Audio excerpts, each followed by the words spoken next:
Hey, Brandon, Hey, Alan. and welcome to Dice Over Everything, the Miniatures Gaming Podcast.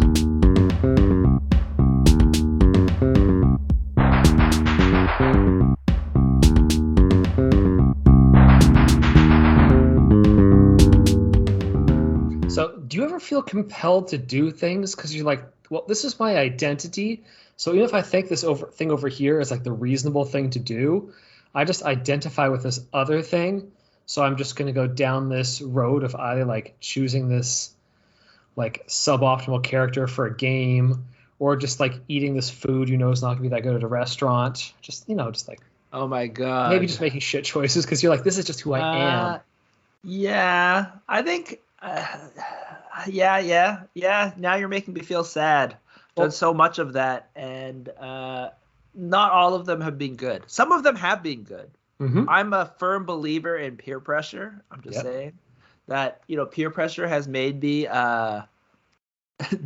be a lot have a lot more interesting experiences, I guess, than I would normally have.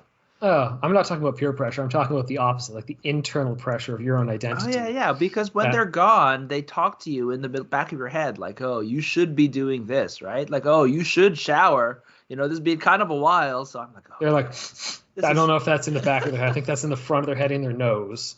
yeah. Anyway, Yeah. but yes, I had to replace my computer because I don't know if people noticed in the previous podcast that some of the terrible Uh-huh. stuttering because the poor old thing Uh-huh. was 15 years old. But I'm We like, did we did wait for you to restart and then get everything new again, just so that it had fresh I I had don't fresh, know. empty, clean RAM in it. I don't know Yes, how exactly. computers work, but yes. Yeah. But I couldn't just buy like a normal desktop computer like a rational person, even Uh-huh. though like I looked up what video games I played last. I'm like, Mhm. oh, the last video game title I played was like from 2011. It was like, Really?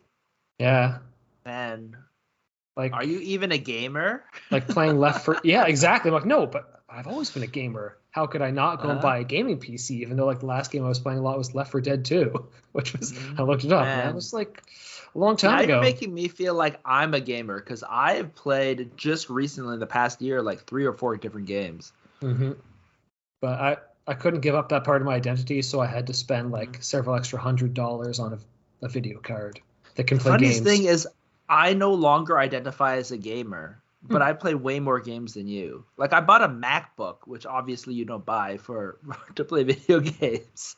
But I was like, No. oh, you know what, Max, you can actually play a couple games on this. So I ended up playing a bunch, and then hmm I ended up playing a bunch of games on my tablet, which I bought for drawing Okay. because apparently you can play Teamfight Tactics on it. So I Hmm. played a bunch of that, and Legends of Runeterra. Anyhow, Ah, I terrible. bought the sort of computer where if you don't have a 750 watt power supply, it won't let you plug things in. So whatever. It's also, well, the thing is, we also live in Canada, and it hmm has been going into winter season, so I can understand you're doubling up, right? Yeah. I mean, I've had it for So a few weeks and heating, haven't yeah, played. No, it's actually pretty energy efficient, but yeah, that's besides 700 the point. watts. Sure, how energy efficient is it really going to be? And I have noticed, I'm in a sweater. You're in a t-shirt. Are you sure that's not doing so? Doesn't have something to do with it?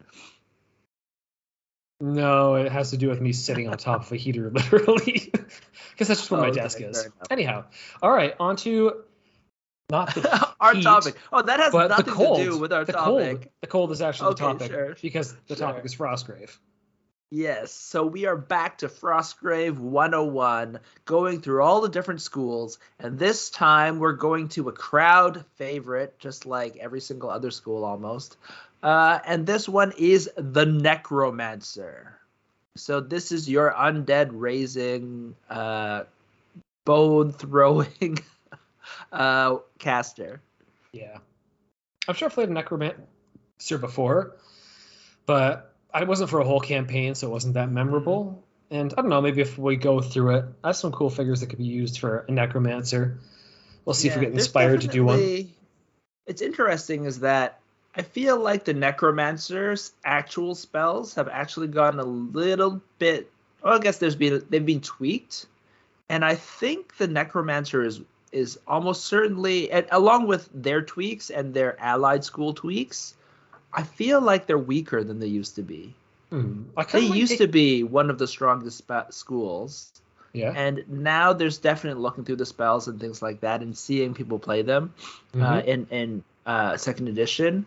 There's like every school is like we said, right? Every school is decent, but I feel like when we go through this, if you're any of you Frostgrave old heads, will go look and you might I don't know, be surprised at how we rate all of these different spells and stuff. Yeah, I'm just worried I've rated them in relation to each other, or maybe I'm just partial to taking Necromancer spells, even though I play other schools. Yeah, you play Crix, so you're attaching your love of skeletons to, I don't know, the school maybe. I'm turning Infinity into skeleton-covered things in front of me right now, so I can't really deny this. Anyhow, I guess we will go through as we do with all these episodes and sort of give the spellcasters spells rankings, and then based on that, kind of give them an overall ranking for the whole. Yep. For the whole school. Yep. We'll give some example lists of what we think is a good starter Necromancer, some decent starting warband members, and then we'll see how Necromancer rates against all the other schools that we've gone through. Okay. All right. Let's get to the top of them. Maybe I should. I wanted to roll a dice because I just have it sitting there. You're like, randomly, let's choose one. Forget alphabetical. Let's get a D8 out. No, we always do alphabetical. Yeah. It's because we're a bunch of nerds. All right. So, according to the alphabet, the first school spell we should do is Animate Skull. I don't know how I have this much paper in front of me for this. This seems much simpler. Anyhow, Animate Skull. Where did I throw this one? Oh, way down there in C. Why? Oh, usually you read the spell off first. Oh, shoot. That's why you threw me off. Like. All right. I shouldn't even need to look maybe I was giving you a chance to read them off, and I was totally not spacing out because it's late. All right. So, Animate Skull is TN8 with a line of sight. It's actually those 6 inches because you can only cast it within 6 inches. If you succeed, you get to place an animated skull, which is a new creature, within 6 inches of your spellcaster. But the coolest thing about this, so the actual skull is kind of crap. It's like 1 wound or something like that. I should have actually had this bookmarked. It's like a 1 wound, 1 fight kind of undead creature. But the coolest thing about the spell is that you can actually throw it into close combat. So someone's running at you, you can throw that animated skull right next to their feet, and they'll start fighting it. That's pretty cool. It's actually 3 movement. Fight 0, 1 health, but it does levitate. It has -2 will. So it can move around a bit. Yeah. So the basic idea is, even if you throw it with 6 inches, even if it moves directly towards you because of what the opponent does, it's not going to reach you. It only moves 4.5, right? Yep. So there's still some safety in that. Also, you don't actually have to cast it during your turn. Let's say you messed up and then it touched you. Then you can spend an action to cancel the spell, so the skull disappears. So that's just like if you did an error. Okay, there's a fail-safe built in. It's wonderful. Yeah. So now what's your rating? So I'm not a fan of any spells, people from listening before, that you have to cast really up close to you. Because if you're letting your enemies get their warband up close to your spellcaster, something's probably going wrong. Yeah. So I'd prefer not to have spells like this. And this is not an especially damaging spell. I mean, it's a nuisance spell to tie them up. But this is not how you want to aim to play your wizard if you want them to survive. So I'm putting this way down at the C. I think I basically agree with you, especially with some of the other spells that we have. Now, it's definitely a defensive spell, right? So the idea is someone is running at you, and you're like, eat this skull, and then I'm going to run away, right? So there's definitely a use case for it. But this is, I feel like, more a spell that you just pick up and you have in your back pocket, especially as Necromancer, right? It's 8 cost, right? It's 8. Sorry, not 8 cost, ATN. So it's pretty simple if you just have a grimoire, learn it, and then have it in your back pocket. And at some point, the situation might come up, and you'll be happy to have it. But until that situation comes up, you're not going to be using it to spam and attack people, right? So to me, yeah, definitely not useless, but not something that is going to be in your main repertoire. It's just basically going to be covering your butt. Yeah, you don't want to plan around this. All right, let's move beyond that. It's down at sea. It doesn't need any more time. All right, Bone Dart. This was one of people's favorite spells in first edition, but it's changed. For the worse? Yes. So it used to cast with a TN 8. Now it has a TN of 10 with line of sight and only shoots 12 inches. But at 12 inches, you can make +5 shooting attack that's not magic against that target. What do you think? So the big problem with this that I see is that when you're doing shooting, you often really want to have magic, because when the certain creatures spawn that can be immune to magic attacks, you don't want to have to send your one guy who might have a magic weapon over there to go and start slapping it to save your other guys. You want to just reach out and shoot that thing dead. So if you're taking shooting spells, you want your shooting spells to be magic, honestly. That's my rule. I agree. So what would you rate it as? All the way down at C as well.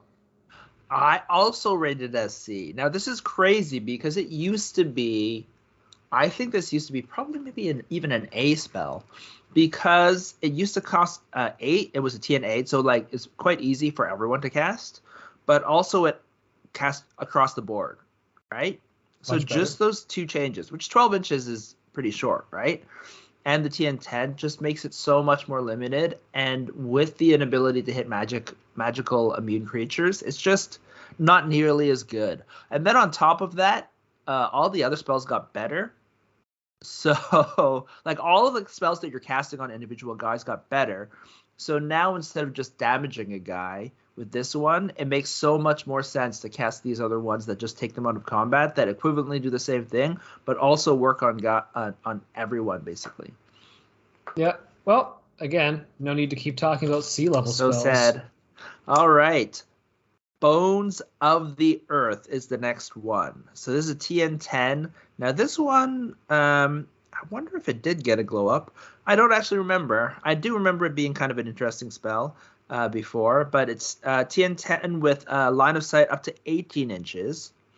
And you cast this on a figure, and they then cannot move unless they make a fight action with a fight against a hand of fight 0 and health 1. Mm-hmm. So basically, I guess it has no armor, so it just automatically dies. So basically, unless you win a combat in close combat, you cannot move. And in fact, if you fail, you can take damage from this spell. Oh, yeah. On top of that, there's some other stipulations. So someone else can come and help you, instead either giving you a combat bonus by being next to you or by attacking it themselves, so that you don't have to use the guy who is being held to attack the hand.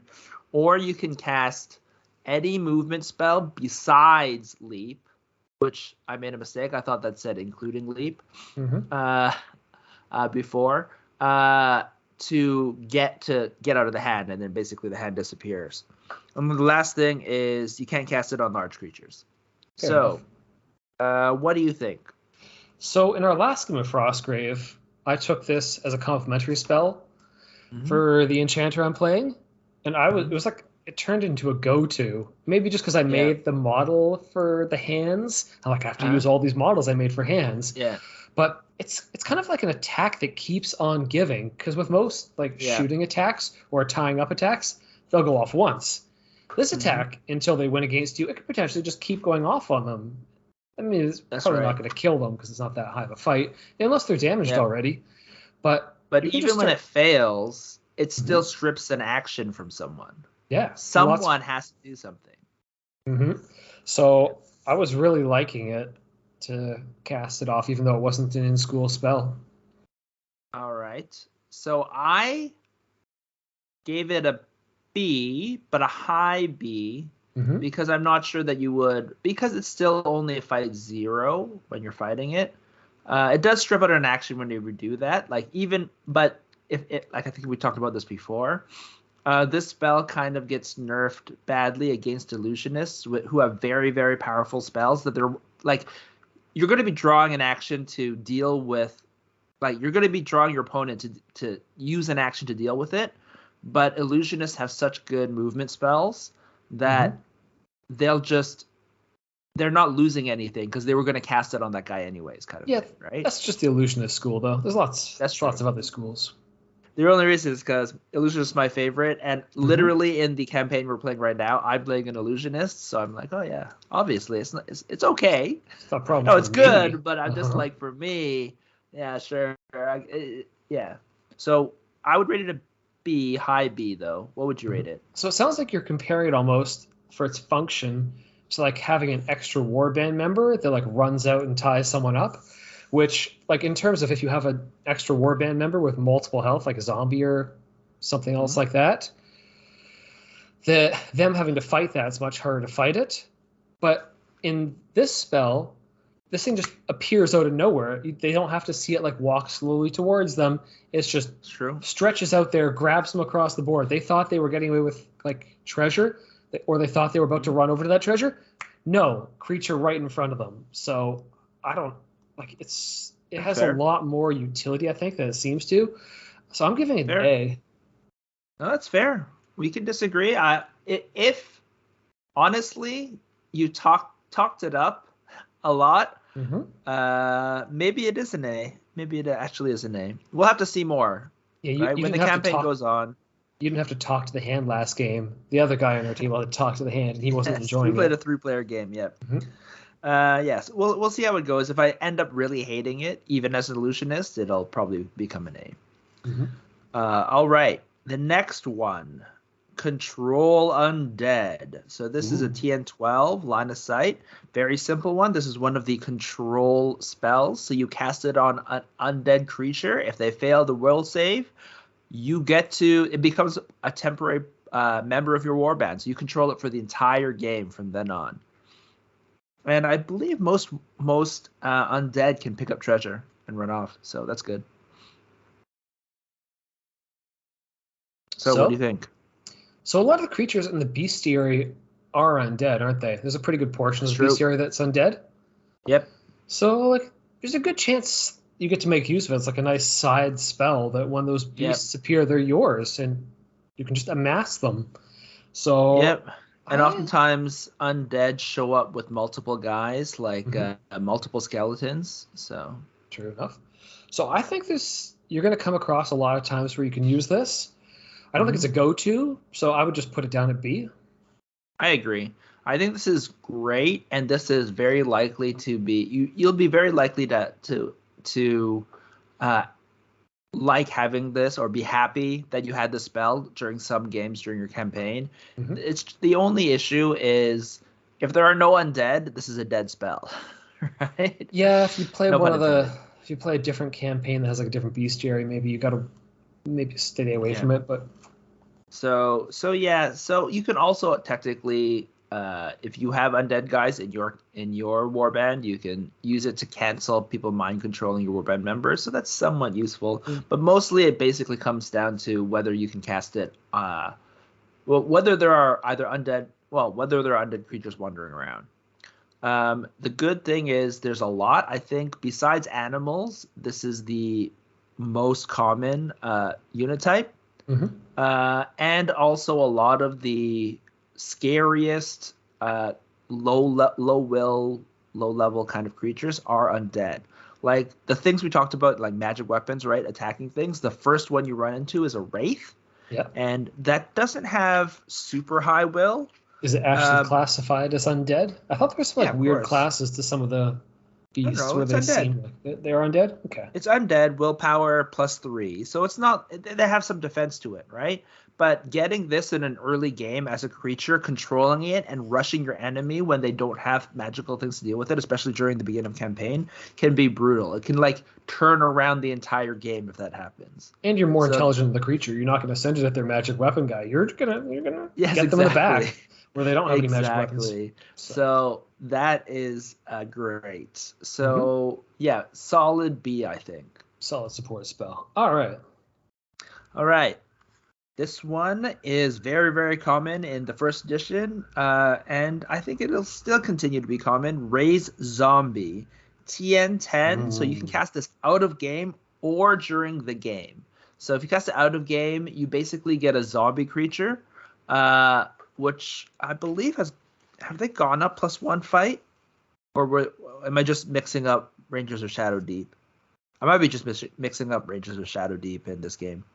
Okay. But you basically get a zombie. You can only have one per warband, so even if your apprentice casts it, you can't get two.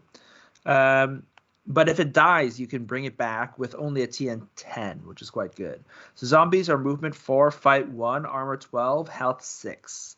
And importantly, they can pick up treasure. Oh, yeah. So what do you think about this one?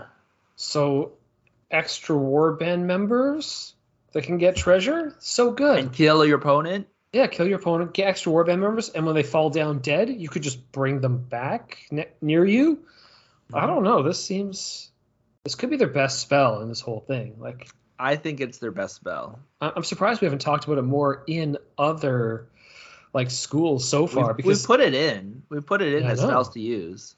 But we just mentioned, like, yeah, use Raise Zombie because it's almost a no-brainer, right? Mm-hmm. Even if it's unaligned, it's 14, right? But you get 2 attempts at 14 at the beginning of the game, like before the game starts, because you can cast it out of game. So that's really good. Yeah, so I think this is an A.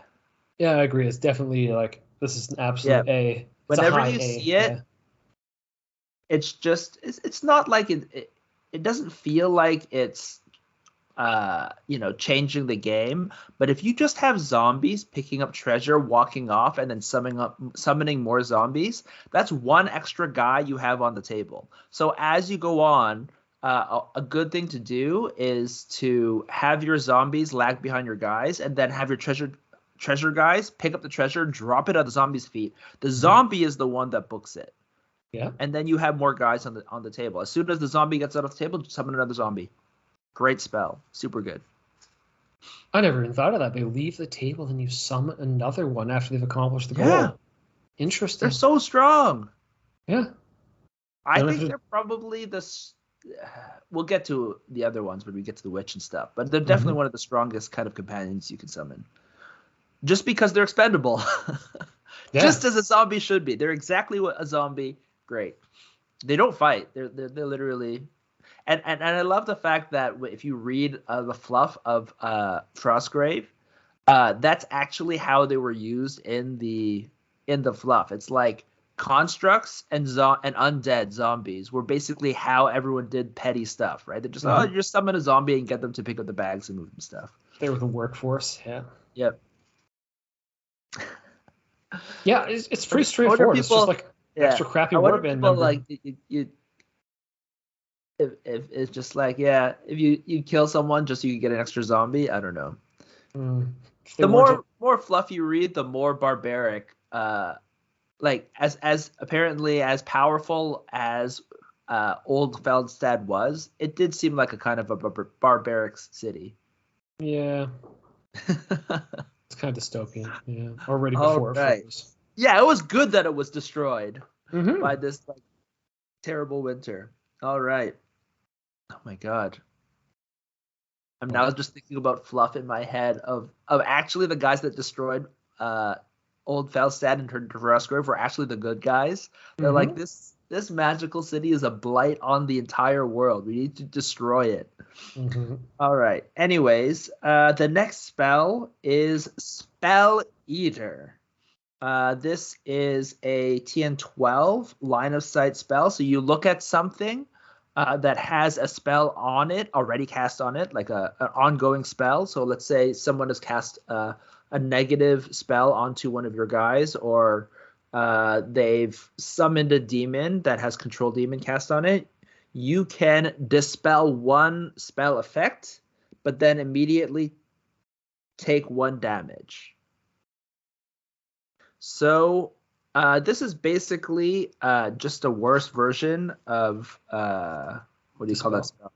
Dispel. Plain old dispel. Because the spell's the exact same thing, except you don't take the 1 damage. So what do you think about the spell? So I don't worry so much about 1 damage. When there's a spell on the board that's going to wreck my game, and it has to go. Yep. So this, I don't know. I feel like this is almost essential if you're playing with really good players who will come up with some horrible trap for you, and you're like, no, I have to counterspell this. So the 1 damage is nothing to you. So I feel like this is pretty essential. And I don't think I wouldn't say it's essential, but I think it's very good. Yeah, I think people underrate having Dispel and Spell Eater. So. Oh my god. Yeah, so I would give it an A. Same, A. Yeah. Yeah. So I think Ray Zombie is better, but Spell Eater, despite being just a worse version of another school spell, it's still good. Yeah. So the 1 damage is, like you said, it's often a good trade for what you're dispelling. You take 1 damage all the time from just miscasting things, whatever. Yeah, that's true. Yeah, but you don't want to take another damage when you successfully cast 2. So yeah, I think I'm usually it's just amazing. My favorite thing to do with it, which just happened in like our group night, not on our table, but one of the other tables, was one of the players summoned a demon. Yeah. But they empowered it to create a greater demon. A major demon or whatever? Yeah, greater demon. Or maybe they just rolled it. I don't remember. Anyways, they got a greater demon. And then the summoned demon goes right next to you. And greater demons are super strong. And then one guy just turned to the greater demon and dispelled the control demon. So when you summon a greater demon, it immediately has control demon cast on it, but he dispelled the control demon. So instead of summoning the strongest monster on the table, he instead summoned, well, he did still summon the strongest monster on the table, but it was out to kill him. Yeah, out to kill him, because it's immediately base to base. So that's the funnest thing that you can do with Spell Eater. People when they do that, they have to basically summon the demon behind a wall so that you can't hit them with immediately dispel, so they can run the demon, so at least it attacks them if you dispel it. Yeah, and mind control is annoyingly popular, so it helps with that problem. Yeah, for sure. All right, the next spell is probably my favorite of all of the different spells. Is for Necromancer, not for everything. What? Really? Yep. Steal Health. So this is a TN10 line of sight. This one can be cast across the board. The opponent has to be living. And if they fail a will roll, they lose 3 health, and your wizard gains 3 health. So, what? Oh, also, you can cast this on a friendly warband member, but if you do, they immediately become a uncontrolled creature and start fighting, and leave your warband. Yeah, which I think is hilarious and fun. But you can do it on thieves and stuff like that. It's fun. All right, so what do you think? Oh, I feel like it's not killing your opponent, because it's not the big like shooting attacks out there. It's not going to like take somebody off the board. It's just going to poke at them. So when I reach out with like spell attacks, I want the potential to kill the guy. I mean, getting extra health, like healing is a thing in this game. Kill or disable them. Yeah, there's a lot of spells that if they fail a will roll, you disable them, or even we just mentioned mind control, get them for a little while. Exactly. So, and getting a little bit of health back is okay, but it's not the sort of spell where you're really like taking control of the action. You're not getting treasure over to you. Like it seems to not be accomplishing a lot of the core of the mission you really want to be going after. But Mhm. like I said, it's not useless. So I'm putting it into the B category. So I will agree that I do think it's B, and I don't think this is, even though it's my favorite of the Necromancer spells. Uh, I don't. I think it is. It is situational, but those situations come a lot. It's kind of like Control Undead and Spell Eater, but not. Mhm. It doesn't come up as much, right? So the thing is, you get health from it, right? So the ability to keep your wizard healthy so that they can take damage to empower other spells is really good, right? So it's one of those things when you play Frostgrave at the very beginning, your wizard's very powerful. You can just basically empower any spell, take damage, right, to get them off. But as the game goes on, you lower your health to a level where suddenly you cannot cast as many spells and you're a little bit more worried. And Mhm. that's uh, gaining 3 health occasionally helps keep you up there, right? The 3 health is like empowering a spell to get another spell off, right? Yep. So that is really helpful. The only thing is the 3 damage has to be meaningful, right? So when you're not going to cast this on like fully healed guys, right? It doesn't necessarily make sense because, like you said, it's not going to stop them, right? Almost everything is able to take 3 health and function exactly the same besides, dying more easily to the next attack. Yep. However, Does this count as a shooting attack or is it not a shooting attack? no, it's not a shooting attack. It's a Hmm, will. so you So could you can cast cast it it in. into Yep. combat.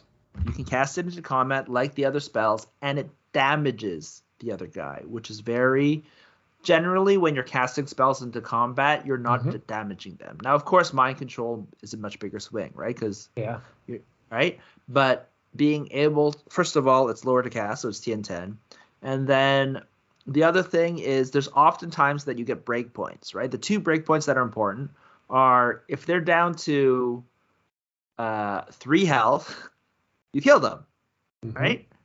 Very important, very useful thing. I think we've often seen where a guy's at 1 health and just holding the line, right? So when there's only at 1 health, this spell or 2 health or 3 health, this spell is the same thing as any other spell that you're trying to cast to kill the guy, right? If they fail the will roll, they die, right? And Hmm. that does happen quite a bit in the game, right? The other thing is the breakpoint of injury roll, which is 7 health, which you have to think about. So if you're below 7 health, Hmm. so so if you're 7, 6, or 5 health and you succeed on casting this, they become injured. And being injured is a huge drop in performance that suddenly is comparable to a lot of the other spells. It can often just take them out of the game because they only have 1 action after they're injured. Yeah. So it sounds like the So goal is to actually use this into combat versus like because your yep, into grenades. combat and finishing guys off. This is not your front line, right? This is not Mhm. the thing that you're casting at the beginning, but this is a great spell to pick people off at the end, finish them off. And like if a guy comes out of a combat but is at 7 health, Mhm. cast steal health, make him injured, and then gain a little bit of health. Yeah. So it's not your go-to spell, but Yep. it's a I still decent think it's a utility B, one. right? Like Yeah. you're not gonna, but it can be a good spell in your utility belt that you will use often, Hmm. that you might cast once a game, right? Yeah. All right, last spell, Strike Dead. So this spell can only cast at line of sight creature figures within 8 inches, and it has a TN of 18, which is the highest TN of any spell in the game. Can't be cast on undead or constructs. But if the opponent or the guy who you cast it on uh, fails a will roll, they immediately die. Yeah. It's a thing. So against anyone that is not a spellcaster, they just immediately die. Against spellcasters, they basically lose as much because they can empower their will rolls. They Hmm. lose as much health as the difference between their roll and the TN. And the TN is the casting roll. So if you roll an 18, if they don't succeed on the 18, they just die. Mm-hmm. So what do you think about this spell? So the first obvious thing is the range of it. Oh, wait, I'm wrong. Oh, they can't empower it? No, I thought. Oh, everyone can empower it. I forgot about that. Yeah, so they just like take a bit of damage. It was actually the actual rule. I totally forgot about that. That happens to everyone. Actually, so that's a lot worse. Yep. Actually, the difference. So it basically could just say whatever you fail the willpower roll by, you take the damage because everyone can empower it. But I guess it's more thematic if you write it this way. Mm-hmm. And then on top of that, if you cast it, you lose 1 health, just like Spell Eater. Mm-hmm. So, what do you think? I think it sounds scary to your opponent. That's like its biggest benefit. It just sounds really scary that you'll do it. I'm like, oh, if you get close to me, I'll cast Strike Dead on your guy. And they're like, that could be bad. But as we said, like it's only the difference in it. So because of how scary it sounds, I think its usefulness is actually down at the C. But because of how scary it sounds, it might scare off your opponent. So I give it a B. That's crazy. I did the opposite. I think it's possibly a C. Mm-hmm. And I was reevaluating it a bit because I was reading it and I was like, oh, is that how it does it? But then because I thought you could it's always the difference in will roll. And I didn't read the last portion and I forgot about that momentarily. Mm-hmm. Yep. I had a moment of brain blindness. But the fact that you're basically just losing the difference in will, I don't think that is that good. No, it's not that good. You're sounds going to cool, lose though. 5, 6, 7 health, right? When you get this cast. Oftentimes, if the guy has 12 health, you're not even going to necessarily even kill the guy, right? Even with a TN of 18 or 17, right? So I guess the minimum is 14, right? So if you look at it on the average roll, let's say they roll, I don't know, average 10, so they lose 5. The average roll is going to lose like 3, 4, or 5, whatever, 6 health, right? That's good, but all of the negatives are huge. TN 8. Yeah, you're going to hurt yourself. Sorry, TN 18. Yeah, you're probably just going to hurt yourself. Exactly. Yeah. And then the figure is within 8 inches. There's only one way, actually, in my opinion, you can cast this spell to make it worth it. Oh, so first of all, you need to like reroll somehow. So what? 18. If you're trying to cast it raw, you need to reduce that down to something that's castable. Right? Yeah, just so you don't take too much damage. I don't understand why it's 18. Yeah, but then if you reduce it, take 1 damage, and you have to be within 8 inches. This is way too many stipulations to be useful. The only way you're actually going to cast a spell is if you learn it from a grimoire, and you also have a scroll for it. So you need Right Scroll. Yep. That's the only time you're going to use it. And in that case, with all the negatives, it's a C. But I'm saying, as long as you never cast it, you never can cast the spell. Otherwise, your opponent will see how bad it is. You have to be like, oh, I'm going to strike dead. And then when they get near you, you just double move away. You don't cast the spell. You just run as fast as you can. This is not a good spell. I'm not afraid of it once you know about it. So once you learn it. That's why you never cast it. Otherwise, your opponent will learn. To me, the only time you want is... So if you use a scroll, it's automatically 14, which is okay. If you actually just have a scroll, but if you have learned the spell, you can write scrolls for Strike Dead. Yeah. And you can also roll to succeed, which means you can get a TN of 18 or even 20. Obviously, a TN of 20 means the guy's probably going to die, which makes it a little bit more useful, right? But I still... the 8 inches...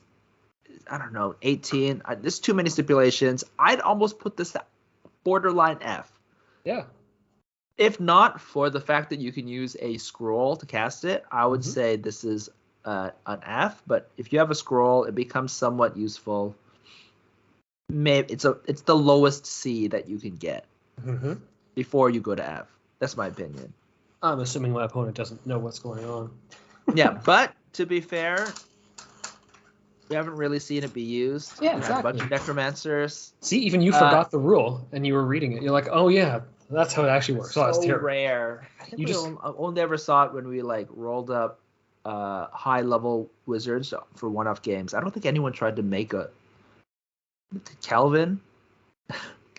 Calvin probably would have. Somebody probably took it because it's sounded cool. ridiculous. Yeah. And then be like, we'll see how bad it is, or sorry, how good it is for real. But like I've very rarely seen it. But maybe I'm wrong. Maybe we should try to roll up random wizards and see if you reduce it down to 12, even if it's good. Okay. All right. So those are all of the necromancer spells. We've gone through all of them. Now we're going to go on to the spells that we think would be helpful when you build a wizard. So they have 3 of the aligned schools, which are Chronomancer, Summoner, and Which. So which one do you want to go through first? Yeah, let's do alphabetical again. Sure. As is the way. All right, I will go for the Chronomancer then. So, as usual, I like going for low, easy cast spells for aligned schools. So my 2 go-tos for this, because I'm not seeing with all those spells in the Necromancer, like their core being based around like doing a whole lot of damage. I'm seeing a lot of like nuisance going on. So as I cause nuisance, I feel like I want to get in there, grab treasure, and get out while I'm causing a nuisance. So the 2 Chronomancer ones that stood out are Fleet Feet, just, go in, grab treasure, get out faster, at just a 10+2. And the other one that kind of works with that is Fast Act. Let's say you go up there, you've got your guy away from your wizard, who's going to have to wait to act. You throw out some of those nuisance spells at them. Like, maybe you run your zombie at them, maybe you Bones of the Earth them, just to tie them up. You Fast Act them so that you come back before they can run at you, because get them in your wizard's activation. And I feel like those can kind of like get some synergy, one or the other, with the Necromancer's core spells. So, sure. So you got some from the Chronomancer? Yeah. I like Petrify as well. So my main one is Fleet Feet, because depending on what you take for the other ones, it's a decent spell. Yep. And then just because it gets guys faster. We talked about it many times, right? Yep. And then the other one is Petrify. So I know you like Bones of the Earth, but if you're not taking Bones of the Earth, right, and stopping the person from moving, is a decent idea. Well, I was thinking that would be a decent combination with Bones of the Earth. Oh, to double down on? Yeah, because... Oh, it's only the next activation. Yeah, that's why I decided not to put it in. Yeah. If it kept going and they had to fight the Bones of the Earth, the hand, and a 3-fight continuously, I'd be like, yeah, this is an amazing combo. Because it only goes until the next activation, I was a little more down on it. And it also cancels Leap. They both do. So, to me, it's just like, it's the Chronomancer's version of Bones of the Earth. So, all right. Summoner, what spells were you thinking? Oh, because I wanted to triple down on annoying my opponent. Imp sounds like a lot of fun. You go out there, you Bones of the Earth them. I know this is getting repetitive. You Bones of the Earth them, and then normally they're just like, I'm just going to walk around the corner from the Imp. But no, this time they're stuck in front of the Imp, and the Imp just walks over and starts slapping them. So Imp plus, like, having more guys on the board with zombies, like having an extra Imp on the board going after them. This is all like doubling down into the Necromancer's playstyle, so I really like that. And Summoner also has Leap, and Leap is just top tier. Those are the exact 2 things I was thinking. Imp and Leap. All right. Last one is Which. What are the things you're thinking? All right. Do you want to go for this one first? I'm sure we're both going to have the same first one. I have 3. Obviously, there's Control Animal. Not Control Animal. Animal Companion. I was thinking about I was thinking, so I actually wasn't thinking about Control Animal because but it's actually a decent idea. But for me, it's Animal Companion. You get a bear. It's just always good. But the other 2 that I was actually more interested in are Fog, because you have all of these guys and sometimes they're a little bit slower. You want to block line of sight to your overwhelming numbers, right? And then the other one is Curse, which is just a strong spell that also allows you can curse a guy with good fight and make him -2 to fight, and he's more likely to get hurt by that Bones of the Earth. Yeah, and you're sending garbage to fight them, like maybe imps or others, your zombies. So just bring their fight down. But I How think about you? What were you thinking? I think honestly the number one go-to is the fog that you said, because with most of the spell list, you're not taking those like top level shooting attacks.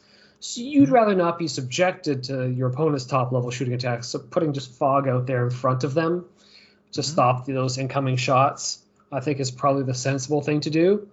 But then the less sensible thing to do is take control animal to go in combination with your control undead. So every single monster that appears, that's my monster. That's my monster. You just go crazy no matter what appears. It's a win for you.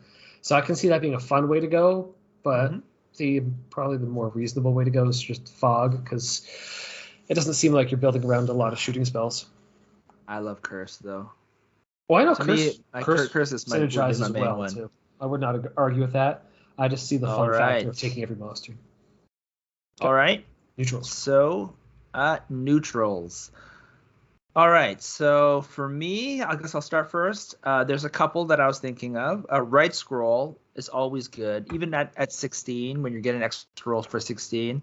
If you want to take that what do you call it? The Strike Dead. Strike Dead. You probably need to take Red Scroll as your secondary, and just I don't even know if you're lowering Strike Dead, and you actually should be lowering Red Scroll to make it easier to cast that and other things.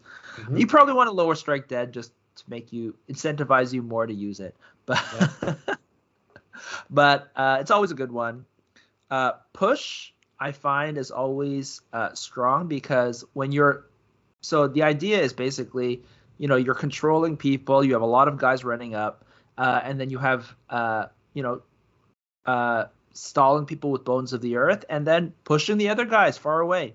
Or the other thing is, if you have monsters that are close to you, that let's say they dispel or something like that, let's say use an imp, being able to push them away into the opponent is always strong. So you're actually technically summoning monsters onto the table, right, with imp and stuff, and pushing them away. Great thing to do. The wizard eye is also good, so that you don't actually, instead of fog, you can send your minions out, use a wizard eye to see what you're doing, and then cast your Bones of the Earth and all those spells from safety. So it's always just a generally good spell. Yeah. And the last one that is special specifically for the Necromancer thing is Illusionary Soldier, because even though it's 16, it has one of the strengths that the zombie has, right? Which is you can cast it outside of the game, which means you have 2 rolls of 16 to get your Illusionary Soldier, and that's just a lot of guys that you're running at the opponent with. Yeah. They can win, but if they take too long to win, then you've got the treasure. So and you're not losing your guys you paid gold for. Yep, exactly. So what are... I like them. Mine are quite different than that. Sure. So I would honestly disagree with the wizard eye, because I feel like you're not going into that much danger with this sort of spellcaster, with the nuisance level spell casting, rather than like a lot of direct. So I've thought about it, but it might be a pass. Depends on if you take fog, right? Yeah, if you take fog, you can probably like do away with it.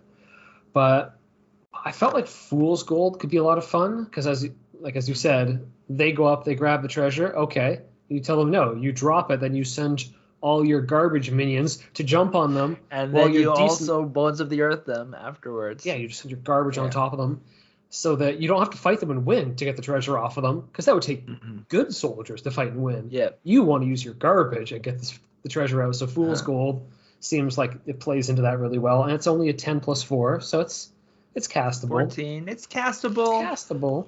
It's castable. And the other from the illusionist is possibly beauty, that if you don't want to have to sort of worry about the wizard eye and you just want to walk around all the time, that's true. You just wait until you get a good beauty roll up, and then you just dance around. I'm the prettiest necromancer in the world. Yep, that's true. I did that one time and got charged. Yeah, you're just trying to avoid being shot here. Try not to get charged. Yeah, I know, but no, what I'm saying, you can't charge them. They just succeeded on the willpower roll. Wizard eye, they can't succeed on the wizard roll because your wizard is not there. That's why. Yeah. The most important one, I think, honestly, may be grenade, because your core schools and all those neutral or line schools we talked about, you're not bringing any good shooting spells. So grenade, unlike the elementalist spells, isn't a 12. Like elementalist has their bolt and ball at 12, but grenade's only a 10. So you're now at 10 plus 4 for 14. So it's pretty reasonable to start empowering. So I think that I feel like as a go-to. They also have strength, but I think having grenade is probably important. So those would be my picks to go towards. Yeah, technically you also have enchant weapon, which is if you were trying to solve dealing with a magic immune. So and that also depends on what you take for your spells, right? So now let's go through, and what is your general kind of warband? What's the one that you run? What you were thinking of running? Honestly, I didn't build it out too far, but I'm feeling like I'd want a lot of fast troops in this. Okay, sure. So I no, I meant sorry. What is your spell list first? Oh.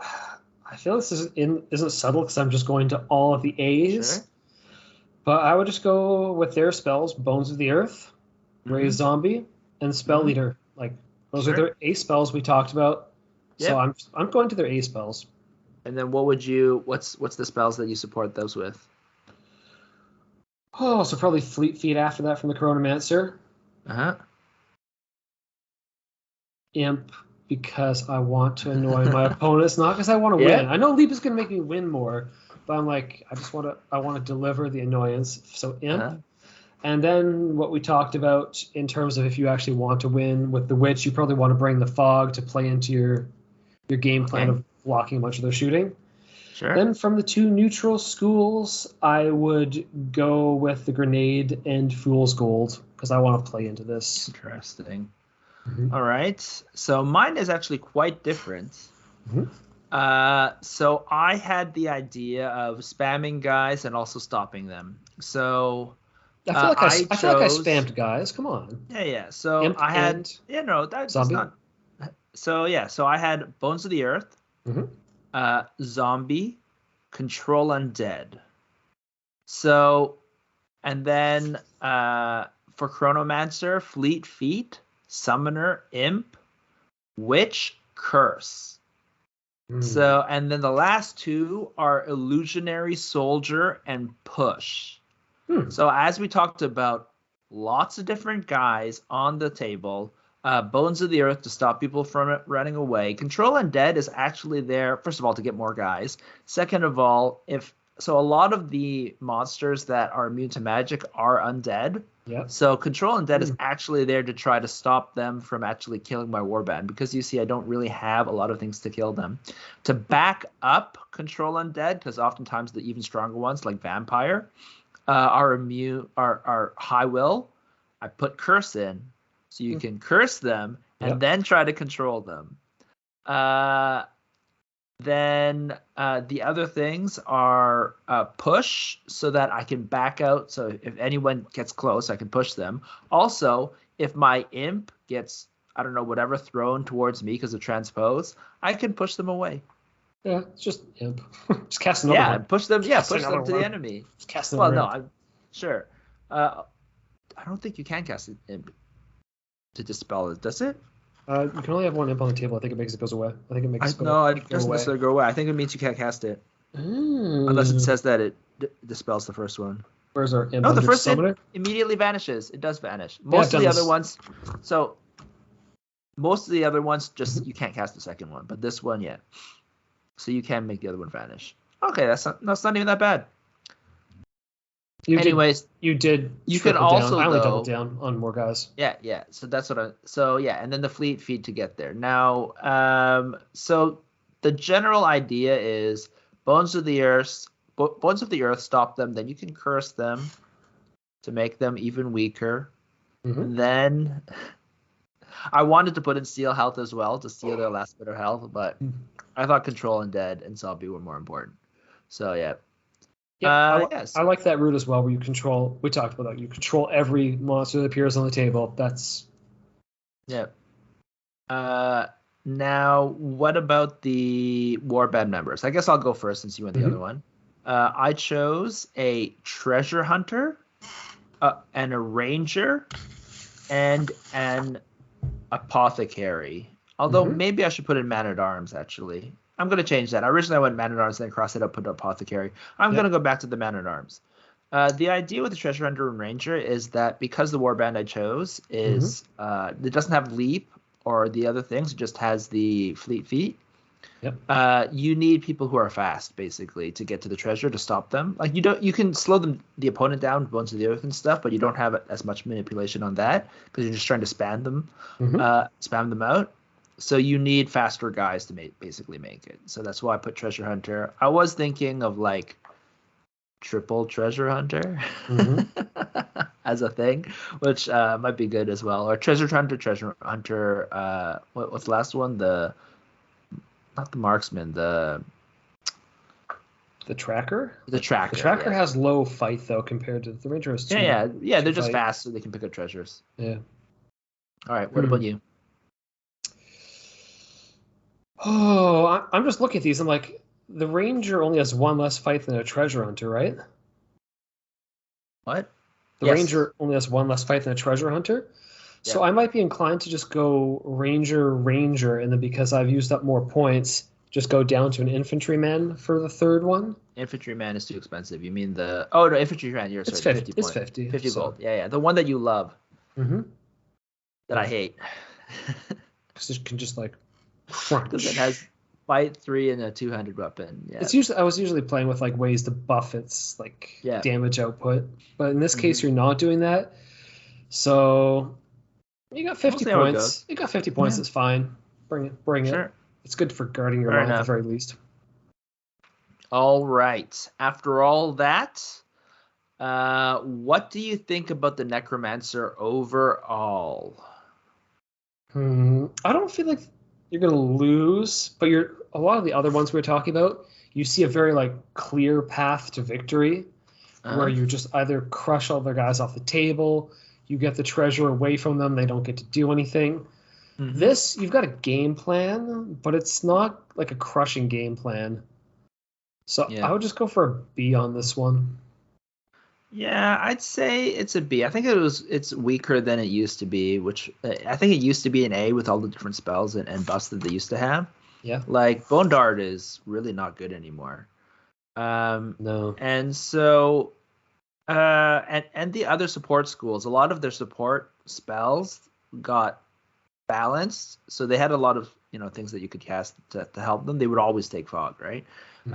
But so yeah, I'd say overall a B. Not super weak. I feel like you generally want to play like at least the way that I'm playing, with like spamming guys and guys that can come back, holding people down, right? You want to play the long game, so you want to basically force your opponent to drag the game out, as opposed to them, a lot of the other ones, like the Illusionist just wants to get in, get out, right? Whereas the Necromancer wants to stay longer, especially if they can start dropping things down for the zombie to go and pick up, because they'll then come back. They'll be taking less attrition on their main army. Yep, even when they get treasure, right? They can take less attrition. Like I think the guys won't be as buffed as other warbands who are like doing combat awareness, strength, all sorts of other stuff. But you'll have strength of like renewable numbers. Yep. And so I do I think with multiple players also, because the game's generally, things are like, if you have 3 players, there's a lot more angles and people have to be a little bit more cautious because you can't just run into the center, right? Because otherwise you'll get ganked by 2 guys. I think the Necromancer does end up becoming more powerful just because of the nature of how they generally want to play, right? So, so that's overall what I think. But it's still overall a B. I think Illusionist is far better.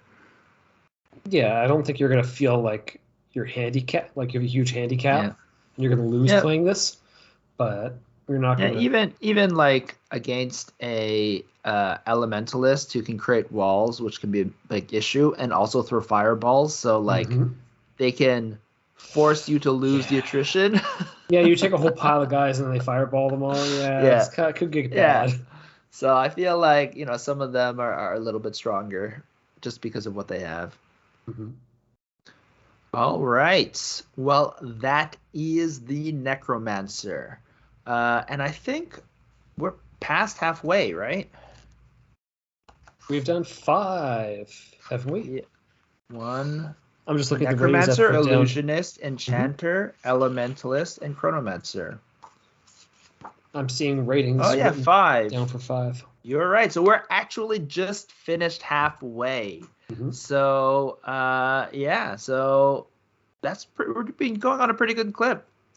If you have any questions about any of the guys that that we've talked about, or you want any tips or something like that, you can also join just like the Frostgrave Facebook group, right? Or go on.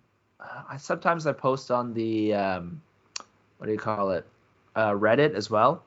But otherwise, you can also contact us directly at contact@diceovereverything.com. Or find us on Facebook. We're Dice Over Everything. This has been another episode of Frostgrave 101 and Dice Over Everything. This has been Alan. It's been Brandon. Bye.